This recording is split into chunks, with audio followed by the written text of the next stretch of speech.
ang katarungan aming minimithi ay noong may halal si Tatay Digong.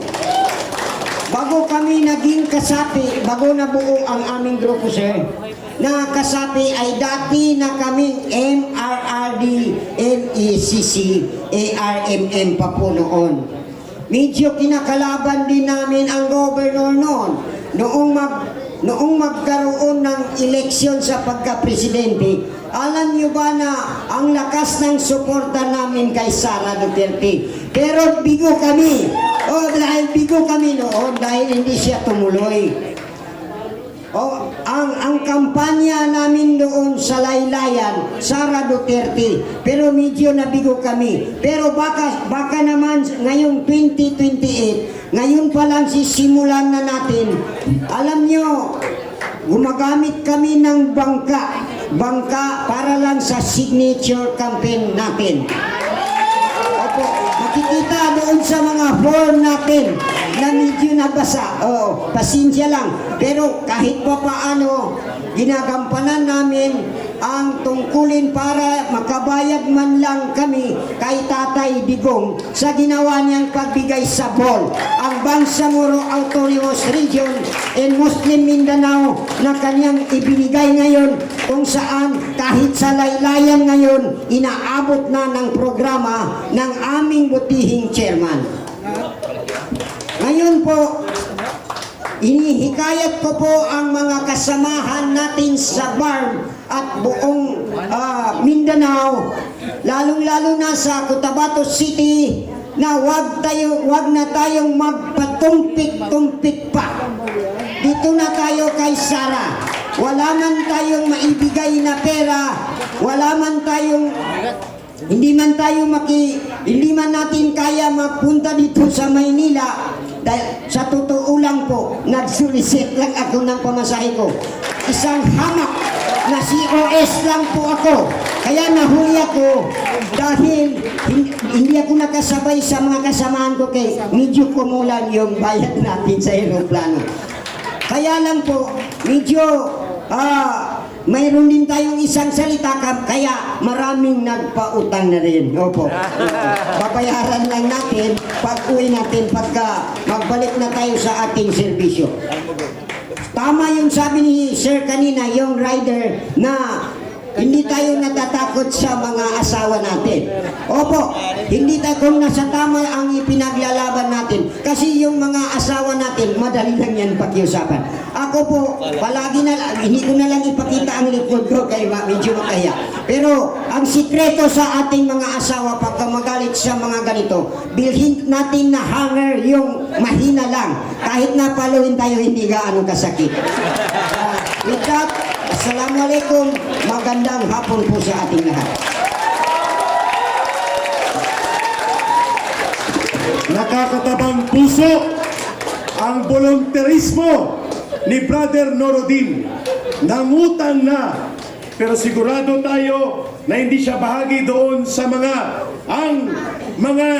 taong nagigipit sa Bombay kumakapit. Hindi po siya kasama doon.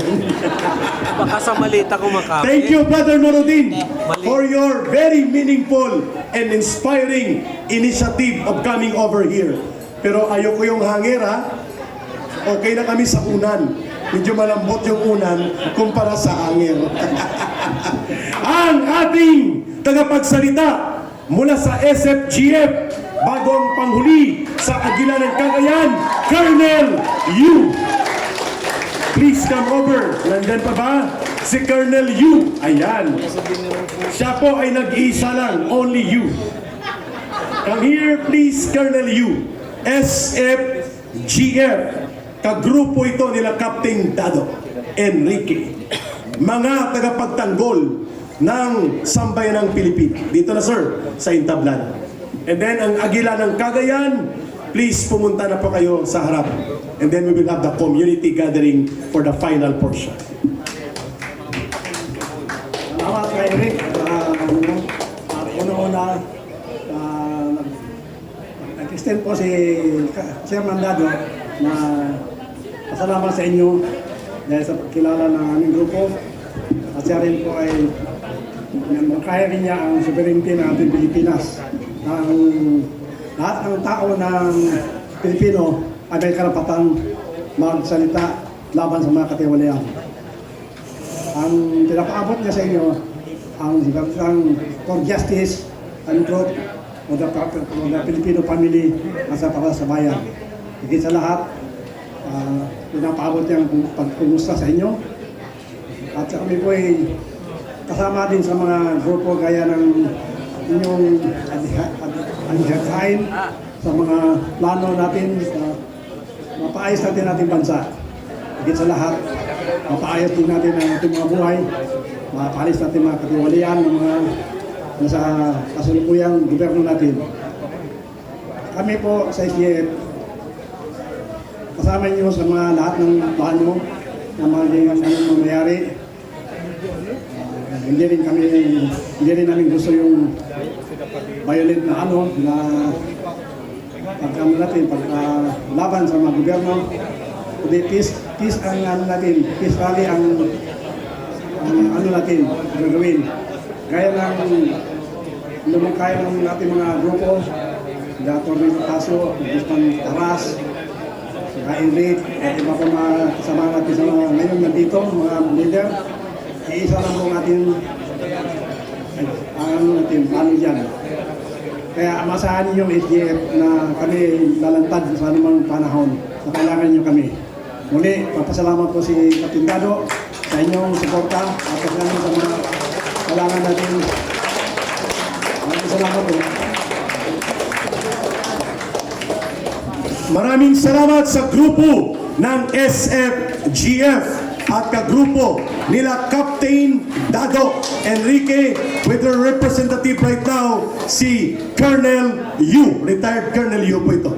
Mula sa Aguila ng Cagayan, kung pwede po lumapit na dito, huling pagpapahayag and then panunumpa ng mga oath of undertaking or oath of commitment. Please come forward ang Aguila ng Cagayan.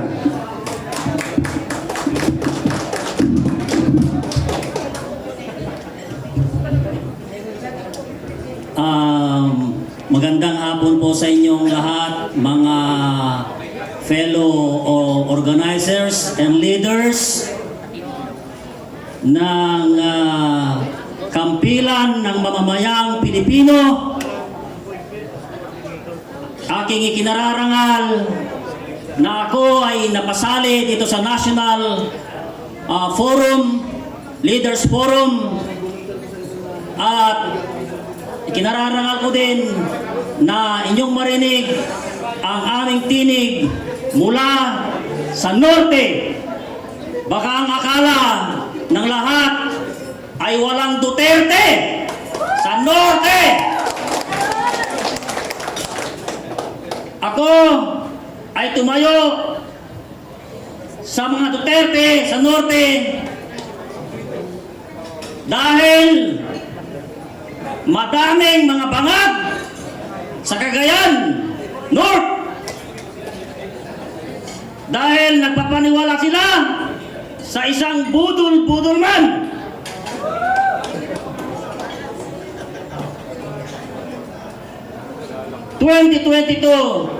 Nag-organize ako ng isang organization na tinatawag nilang Kilusan ng mga bagong leader sa Pilipinas. Nagpadala ako dyan sa Mandaluyong ng 800 bomb units. Nagkagulo sila dyan sa kanilang headquarter. Nagalit si Abalos sa akin nang dahil sa 800 bomb units na sumali dyan sa karaban na yan. Kinansel ako. Ang ibang mga bomb units na nanggaling sa iba't ibang panig nitong NCR na to hanggang sa Pampanga, Nueva Ecija, hanggang sa Batangas province. Nagalit pa sila sa akin. Ang pinatuloy ko na bomb dito sa Metro Manila ay 180 bomb units na lang. Pinagalitan pa ako. Biruin mo yun. Sa sakripisyo ko na nag-organize ng kilusan ng mga bagong leader sa Pilipinas, pinadala ko ang mga leader mula doon sa South Cotabato hanggang doon sa Apare. Sarili nilang pera ang kanilang ginastos, pero anong ginawa ni Barang? Hindi posisyon ang aming hinihiling, kundi ang tamang pagserbisyo sa taong bayan. Ibalik ang dangal ng mamamayang Pilipino. Pero anong ginawa ni Bongbong Marcos ngayon? Anong ginawa niya sa ating mga Pilipino? Sa halip nakasuhan ng mga magnanakaw sa kaban ng bayan, ang kinasuhan yung mga witnesses. Bakit hindi nila ito pakinggan sa Senado, sa Korte? Anong ginagawa nila ngayon? Anong ginawa ng mga taga-Supreme Court? Anong ginawa ng Ombudsman? Anong ginawa ng mga ito? Na dapat itong mga ito ang tagapagtanggol ng mamamayang Pilipino. Naging tahimik sila at pinabayaan si Bongbong Marcos na free silang magnakaw sa kaban ng bayan.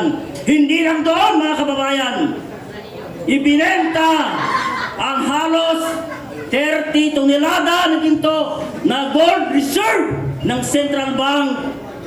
Hindi nila may paliwanag kung saan nabenta ito, kung sino-sino ang bumili nito, nasaan ang resibo.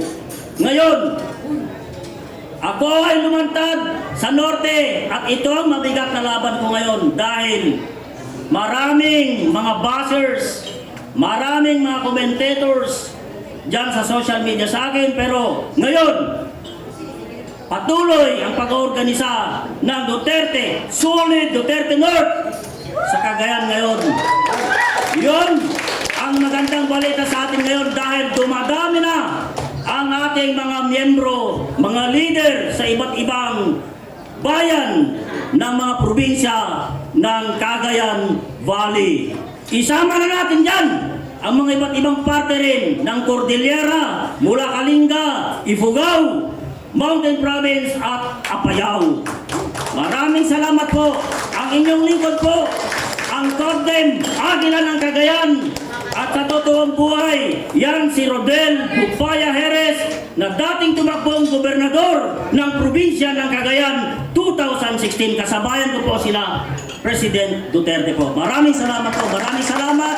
Akong Paras, being the President of the Kampilan ng Mamamayang Pilipino and the Master of Ceremony, Brother Celis, at saka ibang mga sila Secretariat, Mr. Oliver Poblete and Karen Poblete. Maraming salamat po sa lahat ng dumalo dito at mabuhay po tayong lahat.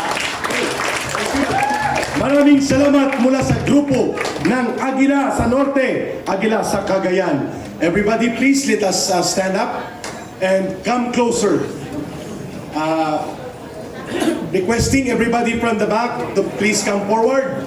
At kung ready na po si dating secretary at naging congressman din, kaibigan nating Congressman Jing Paras, pinuno, tagapangulo ng ating kampilan at the same time, National Coordinator